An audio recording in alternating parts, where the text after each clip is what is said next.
I am so happy. I have come to this institute.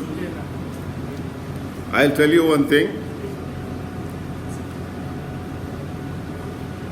By coming here, I have come to know about such a great institute that exists in the middle of our Bangalore. Such a nice thing to know. And to add, I'm so happy such an institute which is so busy. It is as busy as any satellite that is going around the planets. This institute is so much busy. In spite of that, such a busy schedule, it is celebrating Dr. B.R. Ambedkar's birth anniversary. Birthday. It's so great. The enthusiasm with which this is being arranged, it is so good. I'm so happy to know this. And I'll tell you here, to welcome me, they give me Mallige plant. My daughter's name is Mallige. In my childhood, we used to grow up Mallige, and as a child of 7th standard, 8th standard, I used to sell Mallige flowers.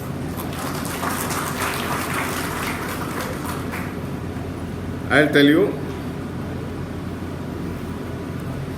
with respect to Dr. B.R. Ambedkar,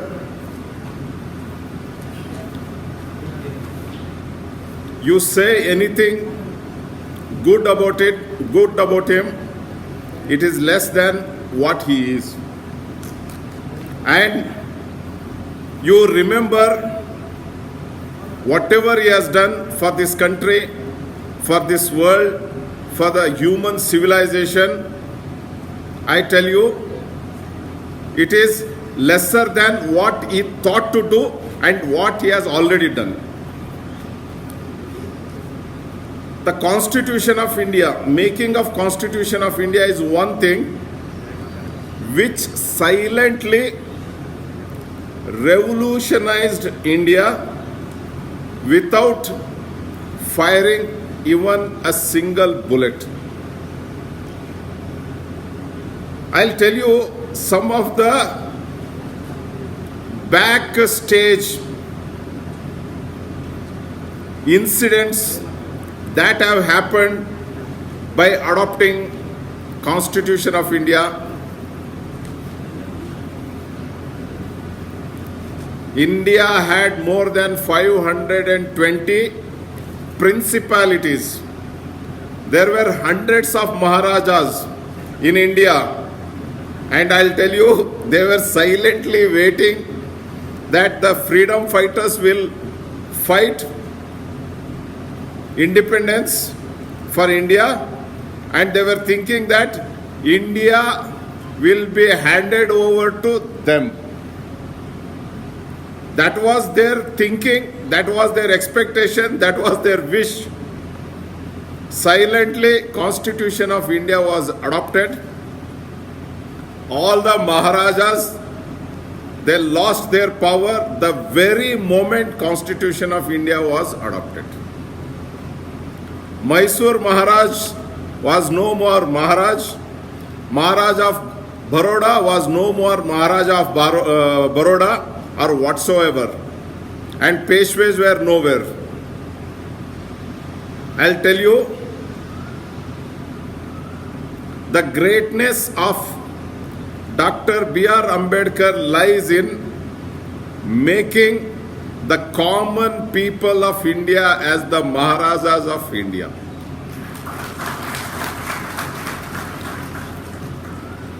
He is one of the two fellows who attended all the 3 round conferences in Britain, and it is the round table conferences which gave India independence. It is the round table conferences which decided about the transfer of power from the British to the hands of the democratically elected Parliament of India. Everybody was having different opinions, different ideologies, and many thought that after British leave India, many thought the original Maharajas, the original principalities would gain their power back. That was the thought, that was the wish of plenty of the elite class members of that time. But Dr. B.R. Ambedkar very tactfully, he negotiated with the cabinet and the Prime Minister of Britain, and he convinced them that when the British leave India, the power of governing India, it should be handed over to the democratically elected representatives of Indians. If he had not properly put forward his case during those 3 roundtable conferences, I tell you, India would not have been so great a country, so big a country, so populous a country, and so democratic a country. It would have been as it used to be before the British came to India, a country divided among different castes, different religions, and different linguistic groups, and different power groups. And I'll tell you, I'm so happy. While watching that documentary, we listened to Dr. B.R. Ambedkar's original voice. In that also he expresses in clear tone that he wanted a powerful center which controls the entire India.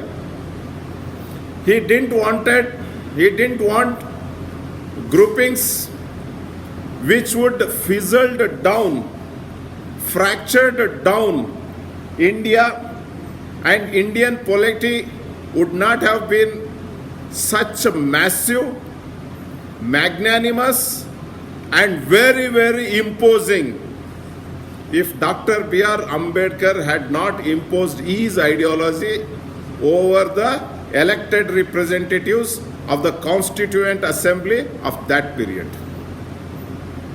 I'm telling you, there's so many issues to discuss. Let me discuss very few issues, not to dwell on marginal items. The core of Indian democracy and Dr. B.R. Ambedkar's ideology, let us discuss today as much as possible, in few words, as much as possible. The core values of Indian democracy are secularism, socialism, and democracy. Dr. B.R. Ambedkar wanted every adult in India to have voting power. I'll tell you one thing. Read if you want Raj Kundra, an IAS officer's book, How We Got Our Voting Power. Dr. B.R. Ambedkar wanted voting power to everyone. Mahatma Gandhi ji wanted voting power only to the Jamindars, taxpayers, policemen, soldiers, and few others. And similar were the thoughts of Sardar Vallabhbhai Patel. It is only Dr. B.R. Ambedkar who foresaw that it is the democracy of India which will be good in the hands of the common man of India. And today I'll tell you one thing, so-called common man of India is protecting democracy of India, and he is the sincerest voter who goes and vote. Most of us who are sitting here, most of us, I don't say all of us, most of us don't go and vote. Be it a BBMP election, be it MP parliamentary elections, be it a legislature assembly election, we are not so sincere in going and voting. And I'll tell you, just imagine, if Indian constitution had given power to vote only to the taxpayers, soldiers, police and jamindars, what would have happened? I would not have had any say in Indian democracy. Including, I'm afraid, even your directors would not have had any say in Indian democracy, and they would not have approached an MLA or a minister to get funds for this institute. Forget about that. Even this institute might not have come up. Would have seen so many Taj Mahals being built here and there. Would have seen so many statues erected here and there. And we would not have seen proper roads made, proper infrastructure which is required for a common man would not have come up. Please be aware of this voting power, and wherever it is possible, educate people around you about this voting power. Now I'll tell you another important thing that happened just because we adopted the Constitution of India. Be any of the books which were referred to give justice, deliver justice prior to the Constitution of India. Any religious book you take, not to mention them here, if you follow any of those religious books and you act accordingly, and I'll tell you,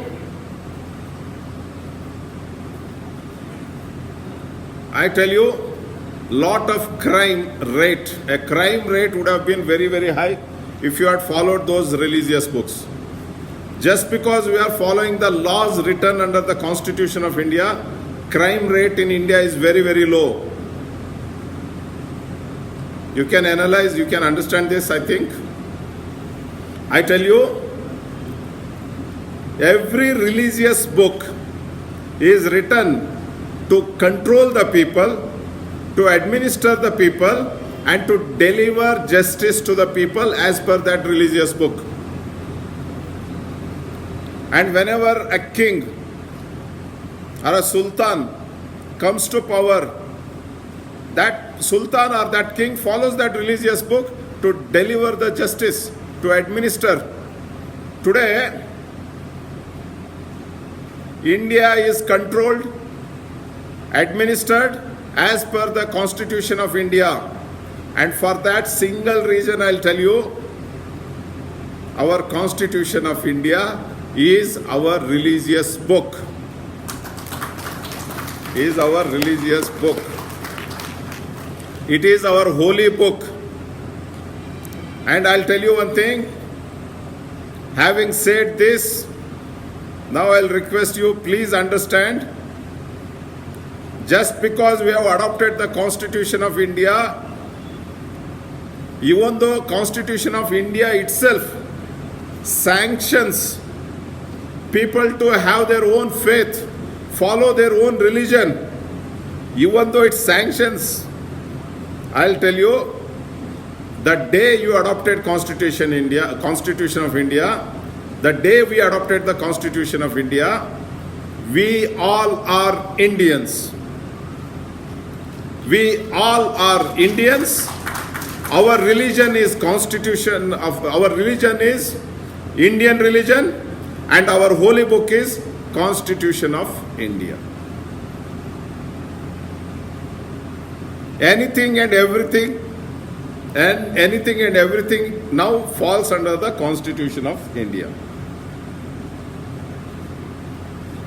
While coming to your institute, few years back, there were some religious centers on the road. You people might have, some of you have seen or you might have not seen. Those religious centers, very religiously under the Constitution of India, under the existing laws of India, they were removed. So that the common people, the travelers can commute easily. And this power to remove one religious center is also sanctioned under the laws of the land. And every law of the land is written under the Constitution of India. And it is the Constitution of India which guarantees, we all employees who are sitting here, it is the Constitution of India which guarantees our rights for our life. And if our emoluments, our salary, if our promotions are not given on time, is a constitutional guarantee that we can approach the CAT, we can approach the Supreme Court, High Court, whatever court, we can approach the right officers in the positions to get that wrong done corrected. I'm telling you one thing, today in India, as you might understand, a very, very strong man clears the forest, makes the land, builds civilization, builds villages, towns, and his great grandchildren, they grow ganja, they become drug addicts, they spoil their heritage, and they spoil that great man's efforts.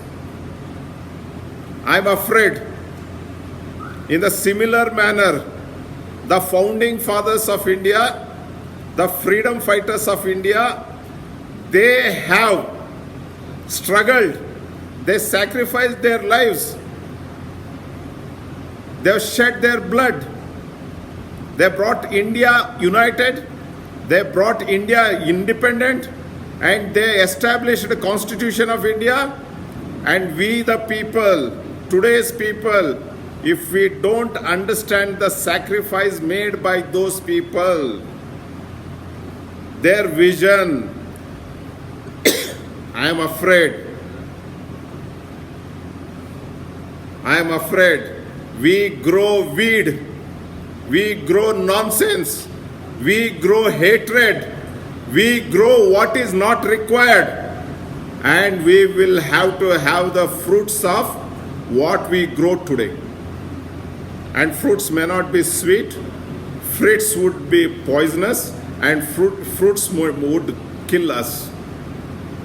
We have to be very much aware of this. And I'm telling you one thing, India should have been a secular country. All through, is India secular? What is secularism? Indifference to or rejection or exclusion of religion and religious considerations. It includes rejection of gods, goddesses, godmen, godwomen, and god animals. It includes rejection of churches, temples, masjids, matas, gurudwaras, Buddha viharas, and such any religious centers. It rejects homas, havanas, bali, animal sacrifices, erection of religious places and statues in the public places and in the public administration. But unfortunately, even in the public places, even in the administrative buildings, these things are being followed. And that is the failure of secularism. And what is socialism? Any of various economic and political theories advocating collective or governmental ownership and administration of the means and production and distribution of goods. A system of society or group living in which there is no private property. A system or condition of society in which the means of production are owned and controlled by the state. A stage of society in Marxist theory, transitional between capitalism and communism and distinguished by unequal distribution of goods and pay according to work done. This is socialism. I just want to tell you here, Jawaharlal Nehru, he called the public sector units as the modern temples. The scientists, the engineers, the working staff of those modern temples, I would like to call them as the priests of those modern temples. And I'm telling you one thing, today all these modern temples are crumbling down, are being sold out for peanuts. I'll tell you one thing, most of us,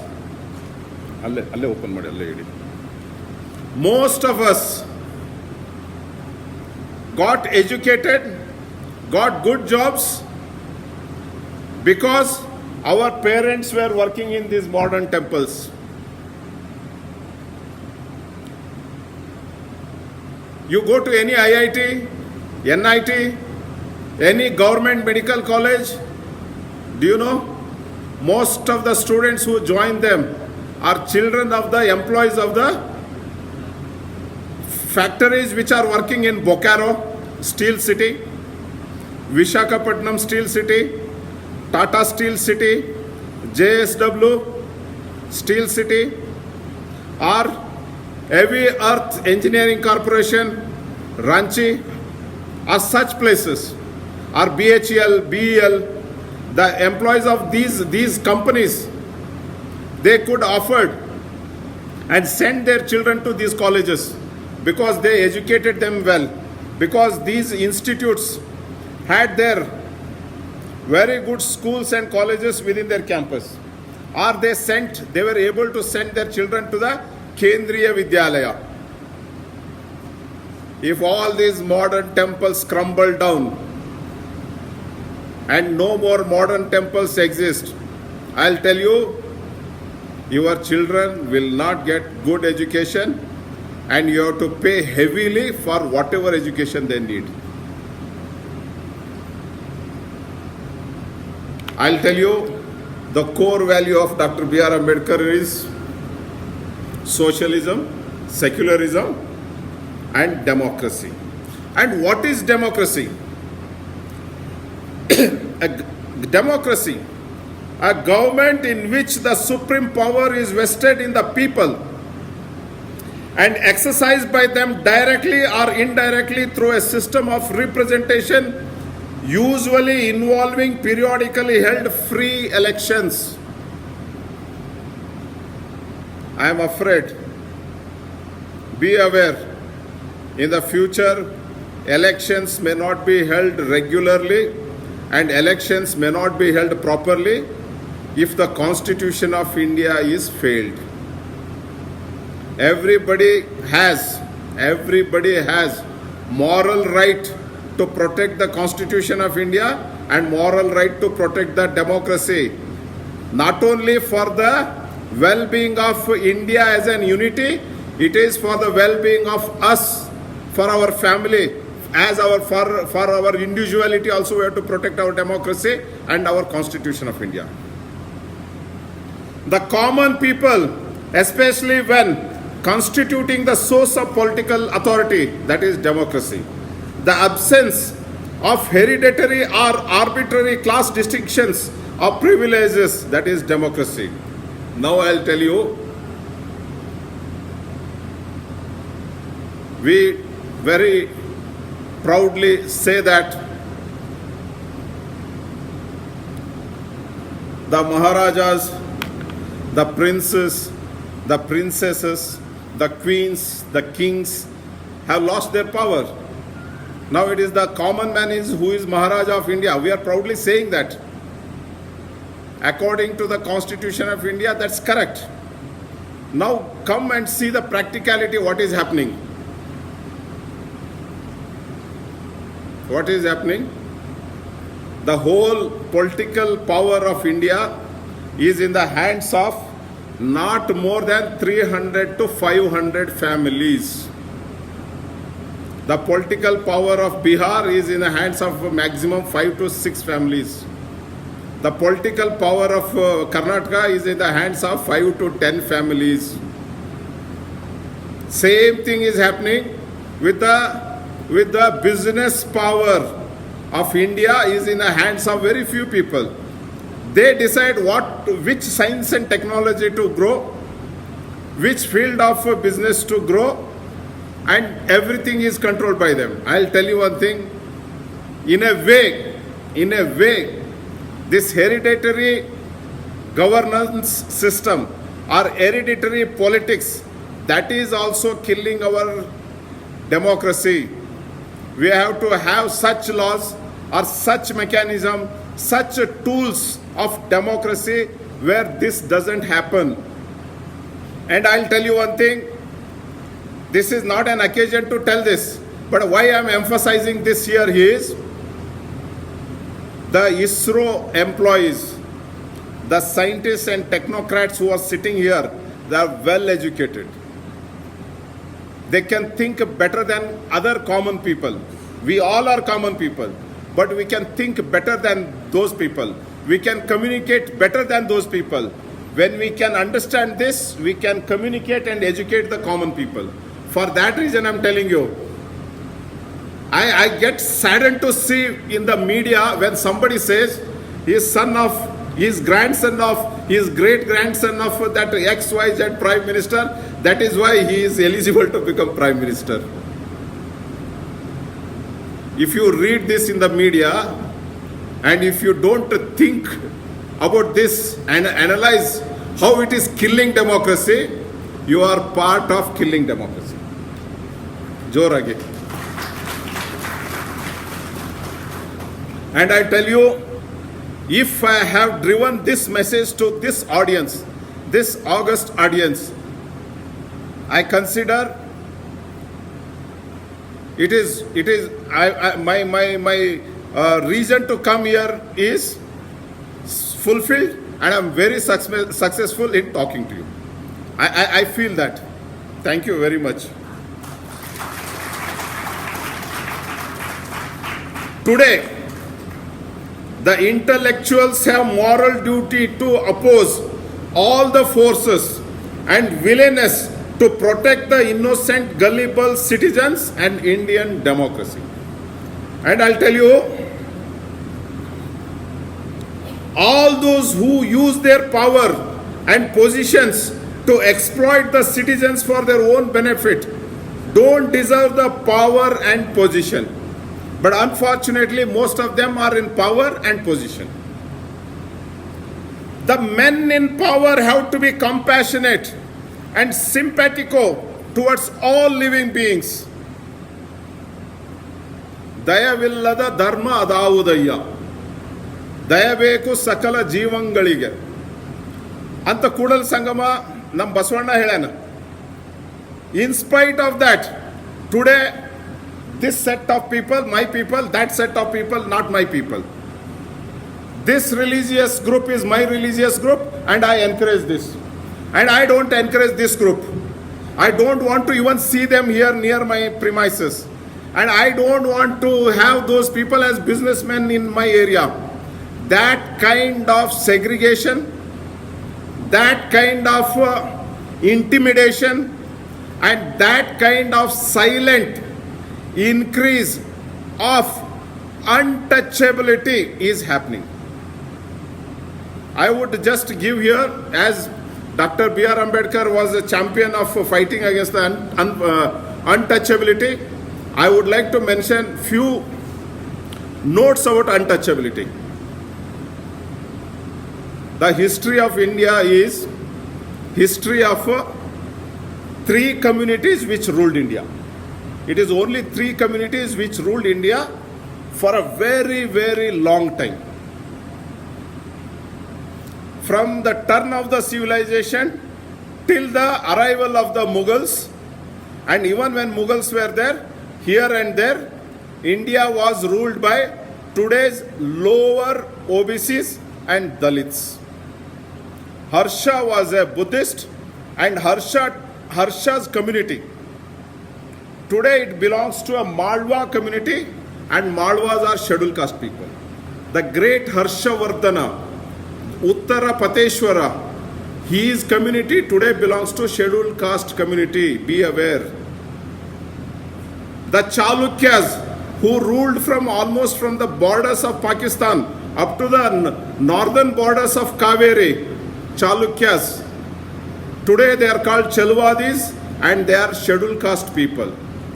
The Immadi Pulakeshi, called Dakshina Pateshwara, he ruled entire South India. His community today is scheduled caste community. Pallavas, lot of research went into finding out their caste by the Britishers, by the Ferdinand Kittel, Father Heras, so many scholars. Ultimately, they all came to conclusion that Pallavas, they belong to the today's Holayas of Karnataka, and they belong to the Palla community of Tamil Nadu. And they are also scheduled caste people. Hoysalas, you might take a great pride and you look at their temples amazingly. And all those temples built by the Hoysalas. Hoysalas were Salas. Sala means plow. Plow means negilu, an instrument to till the land. And I'll tell you, Hoysalas are today's Holayas. And their sisters' children, Vishnuvardhana's sisters' children, went and built the Vijayanagara kingdom. They all had Adi Pallavas, Adi Kadambas, Vijayanagara kings, Chalukyas, they all had wild boar as their emblem. You know why? Because the Dalit community, the Holaya community, it used to use the teeth of the wild boar as an instrument to till the land. The word plow, the word palla, the word halla, the holaya, the word comes from that pal. Pal means teeth, tooth of the wild boar. Why I am telling you this? From the turn of the civilization to the onset of the Mughals and their strong sultanates, the whole of India was ruled by them. The Malava kings, Mala means land, Malava means Holaya, the Holaya kings. And read any of the gazetteers written by the Britishers, and you go for the entry of the Madigas. Madigas, the Satavana kings were Madigas. The Sadar community, the largest community in the middle part of the Karnataka, Sadar, it is a Satavana community, and they were the Madars.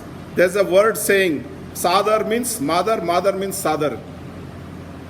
Almost all the lower OBCs, almost all the Dalits, they ruled India till that time, till the Mughal onset.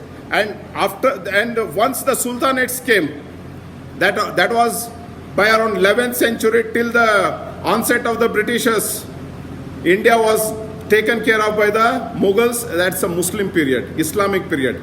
And then till India became independent, that's the British period, that is the Christian period. That is why I tell you, India ruled by, from the onset of the civilization till the India's independence, by only three communities: Dalits, OBCs, one community, Muslims, and the Christians. Such being the case, Indian community, Indian society made these Dalits one big chunk of rulers, one big chunk of powerful men as untouchables. For most of the ills of India, I can say untouchable is the reason. Today, when they say some XYZ community should not come to such and such premises and should not pray in the temples or in some religious centers and should not do business in religious centers, whoever is saying that against whichever community, he is making that community untouchable community. And I'll tell you, we all educated people should be against racism, casteism, untouchability, practiced in whichever manner, wherever. And I'll tell you, if this message goes into your heart, I'll tell you this function is successful.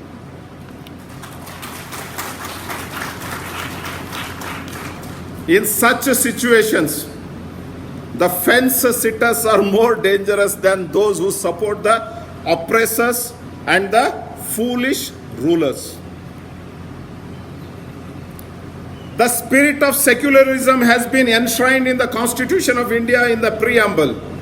All the politicians and political parties which go to the elections in the name of gods, goddesses, godmen, and godmen animals have been continuously degrading the spirit and misguiding the countrymen and women from their adherent duty of following the Constitution of India. They are teaching them to break the rules.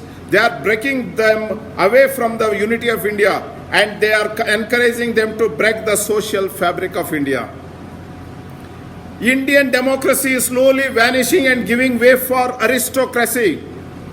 We should stop as educated people.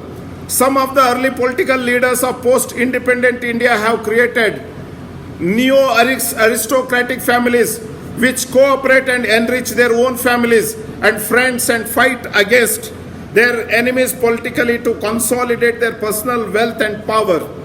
These fights are not in the interest of protection of democracy. The fights are euphorically served to gullible citizens as necessary in the interest of protecting the democracy.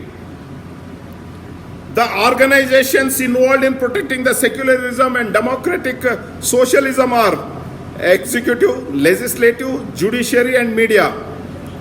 It would not be out of context in saying some persons in those organizations have been actively involving themselves in bringing down the true spirit of secularism, democracy, as well as socialism.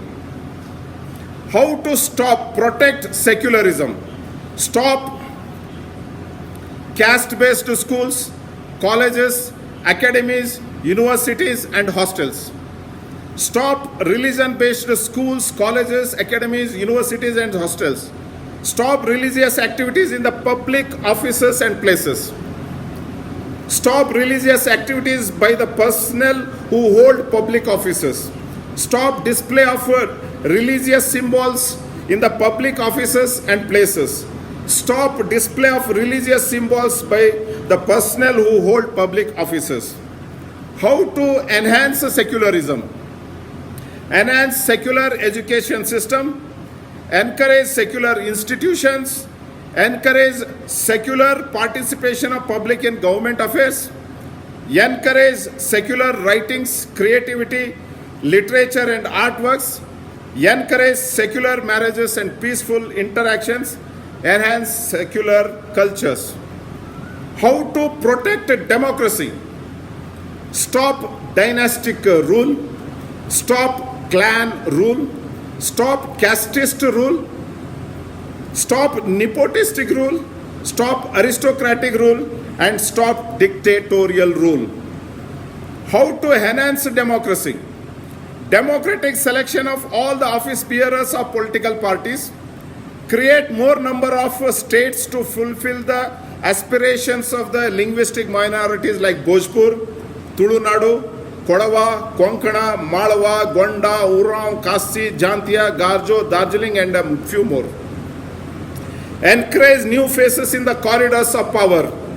Restrict on number of attempts for elections to an office or a constituency.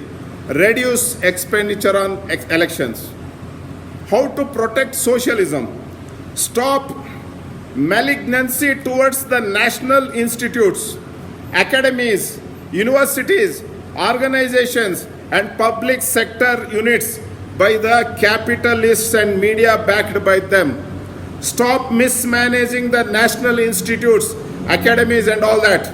Stop privatization of national institutes, academies, universities, organizations, and public sectors. how to enhance socialism, stop private schools, colleges and universities and nationalize education, stop private healthcare institutes and nationalize healthcare system, increase public wealth and reduce the private wealth, increase the number of government schools, colleges, universities and public sector units. I was so happy when recently Narendra Modi, the Honorable Prime Minister of India, he announced that he is going to start medical colleges in each and every district in India. And I am very happy about it. And such scheme is running in Karnataka, where Karnataka government has opened in almost all the districts a medical college and an engineering college. And I hope, as he has said, it comes to reality and it would increase the number of government medical colleges. And I think you should start government engineering colleges also in every district, qualitative. The ideas of Dr. B.R. Ambedakar can never be killed. They can only be suppressed. The ideas have immortality. Those who suppress ideas are mortals. Ideas are not mortals. See, I'll tell you, Dr. Ambedakar, while framing the Constitution of India, he said something very, very strong thing he said. I'll read it out. In framing the Constitution, we should remember that whatever plan of progress we make, we should never yield to the proposal of dividing India. India should remain one, thus protecting our past civilization. We may proceed forward and take the greatest part in bringing peace to the world. This is what he said while Constitution debate happened. And I'll tell you, all the constitutional debates are collected and made into books. If anybody is interested in reading how Constitution of India was made, you can read those books. And everything what Ambedkar said almost in the public places and all that he has written, they are in the form of the books, like writing and speeches of Dr. B.R. Ambedkar. They are all available. They are freely available on the net. You can download and read. Whenever I see the statue of Dr. B.R. Ambedkar holding Constitution of India and raising his right hand and pointing, I remember, I think that he is saying, Yada yada hi Bharat dharmasya glanir bhavati Bharata abhyutanam adharmasya tadatmanam srijamyaham. Whenever there is a decay of righteousness of O Bharata and a rise of unrighteousness, then I manifest myself. It may be Dr. B.R. Ambedkar or somebody in the form of Dr. B.R. Ambedkar. They manifest in India once in 1,000 years, I think. Jorage. Like Buddha, he came, he brought huge social reforms in India. Then Basavanna came, he made huge social reforms. Then it was the turn of the Dr. B.R. Ambedkar, he came.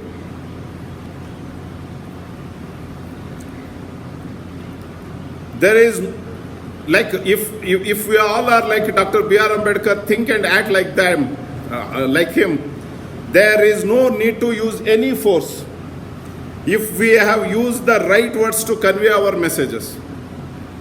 See, maybe Dr. B.R. Ambedkar is the only person who in his speeches, in his writings, he never encouraged violence, he never encouraged suppression, segregation, he never encouraged any kind of division of the society based on any issues.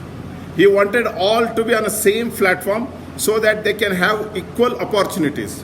Many people misunderstand reservations, the word reservations. I'll tell you one thing, it is a misnomer for the word which was not used by the Dr. B.R. Ambedkar. It is a misnomer for the word social representation. He wanted the social representation of the people in all walks of the life, in the public offices, and that is called today's reservation. But I tell you one thing, we should use the word social representation. And there is not a single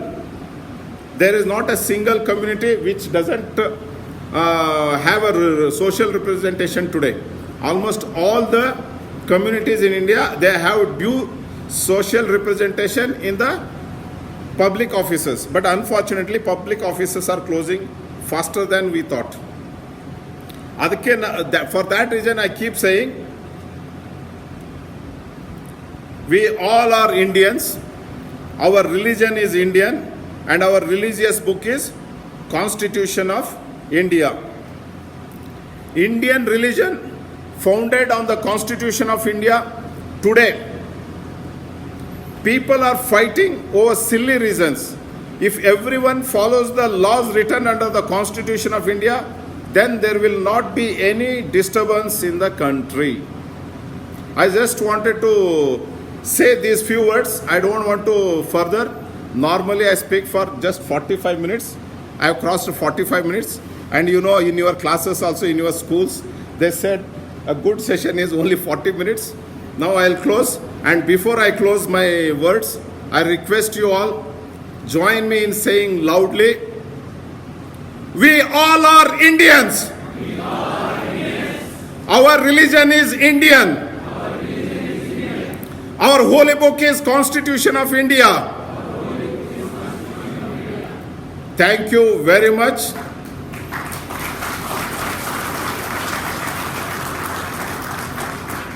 Thank you very much for giving me this opportunity to share my thoughts and my views with you on this great occasion of remembering Dr. B.R. Ambedkar. Thank you very much to all.